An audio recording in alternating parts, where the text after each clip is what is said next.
ये ऊर्जा इंडिपेंडेंट बनने के लिए ये हमारी महत्वपूर्ण घोषणा है। मेरे प्यारे देशवासियों, आज पूरा विश्व क्रिटिकल मिनरल को लेकर के बहुत ही सतर्क हो गया है। उसके सामर्थ्य को लोग भली भांति समझने लगे हैं।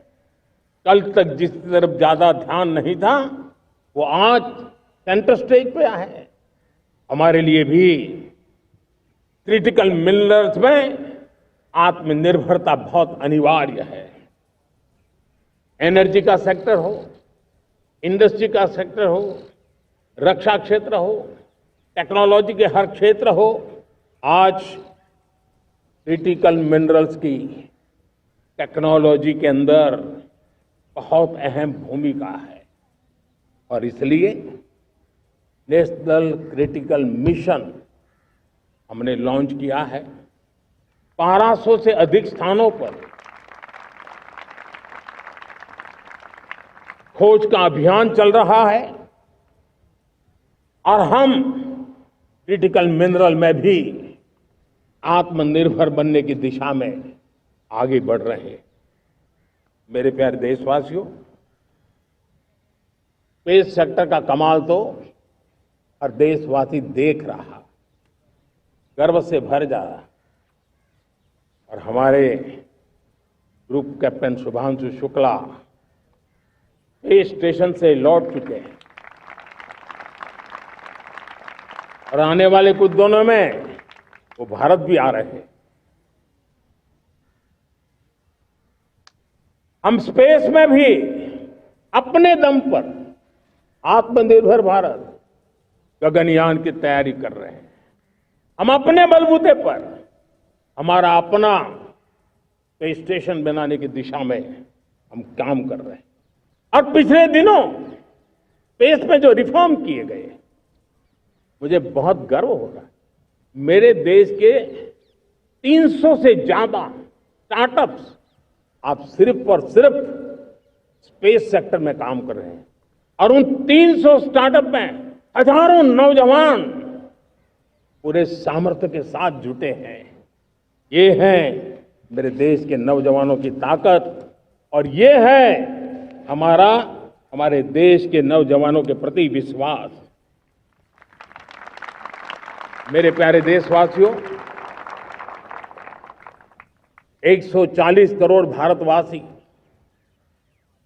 2047 में जब आजादी के 100 साल होंगे, विकसित भारत के संकल्प को परिपूर्ण करने के लिए पूरी ताकत से जुटे हैं। इस संकल्प की पूर्ति के लिए भारत आज हर सेक्टर में आधुनिक इकोसिस्टम तैयार कर रहा है और आधुनिक इकोसिस्टम हर क्षेत्र में हमारे देश को आत्मनिर्भर बनाएगा। आज मेरा लाल किले की प्राचीर से मेरे देश के युवा वैज्ञानिकों को, मेरे टैलेंटेड यूथ को, मेरे इंजीनियर्स को और प्रोफेशनल्स को और सरकार के हर विभागों को भी मेरा आह्वान है, क्या हमारा अपना made in India fighter jets के लिए जेट इंजन हमारा होना चाहिए कि नहीं होना चाहिए?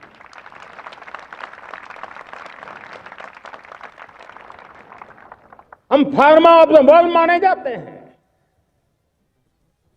वैक्सीन में हम नए नए विक्रम स्थापित करते हैं, लेकिन क्या समय की मांग नहीं है?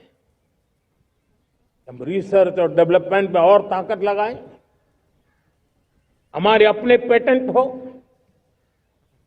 हमारी अपनी बनाई हुई मानव जात के कल्याण की सस्ते से सस्ती और सबसे कारगर नई नई दवाइयों की शोध हो, हर संकट में साइड इफेक्ट के बिना मानव जात के कल्याण में काम आए। बायो 3 पॉलिसी भारत सरकार ने बनाई है। मैं देश के नौजवानों को कहता हूं, आइए बायो 3 पॉलिसी का अध्ययन करके अब कदम उठाइए। देश का भाग्य बदलना है, आपका सहयोग चाहिए। मेरे प्यारे देशवासियों, आज आईटी का युग है, डेटा की ताकत है। क्या समय की मांग नहीं है? ऑपरेटिंग सिस्टम से लेकर के साइबर सुरक्षा तक, डीप टेक से लेकर के आर्टिफिशियल इंटेलिजेंस तक, सारी चीजें हमारी अपनी हो, इस पर हमारे ही लोगों का सामर्थ्य जुटा हुआ हो, उनकी सामर्थ्य शक्ति का विश्व को परिचय कराएं। साथियों, आज दुनिया में सोशल मीडिया कहो, बाकी प्लेटफॉर्म कहो,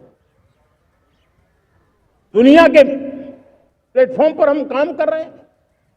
दुनिया ने हमने दिखा दिया है, यूपीआई का हमारा प्लेटफॉर्म आज दुनिया को अजोबा कर रहा है। हमारे में सामर्थ्य है। रियल टाइम ट्रांजैक्शन में 50% अकेला भारत यूपीआई के माध्यम से कर रहा है। इसका मतलब की ताकत है। क्रिएटिव वर्ल्ड हो, सोशल मीडिया हो, ये जितने भी प्लेटफॉर्म्स हैं, मेरे देश के नौजवानों में चुनौती करता हूं आपको, आइए हमारे अपने प्लेटफॉर्म क्यों ना हो, हम क्यों दूसरों पर निर्भर रहे, क्यों भारत का धन बाहर जाए। और मुझे आपके सामर्थ्य पर भरोसा है। मेरे प्यारे देशवासी, जैसे ऊर्जा के क्षेत्र में हम डिपेंडेंट हैं, वैसा ही देश का दुर्भाग्य है कि फर्टिलाइजर, उसमें भी हमें दुनिया पर निर्भर रहना पड़ता है। मेरे देश के किसान भी फर्टिलाइजर का सही उपयोग कर करके धरती माता की सेवा कर सकते हैं। अनाप शनाप उपयोग से भी धरती मां को बहुत नुकसान पहुंचा रहे हैं। लेकिन साथ साथ मैं देश के नौजवानों को कहना चाहता हूं, देश के उद्योग जगत को कहना चाहता हूं, देश के प्राइवेट सेक्टर को कहना चाहता हूं, आइए हम फर्टिलाइजर के भंडार भर दें, हम नए नए तौर तरीके खोजें और भारत की आवश्यकता के अनुसार हम अपना फर्टिलाइजर तैयार करें। हम औरों पर निर्भर न रहे।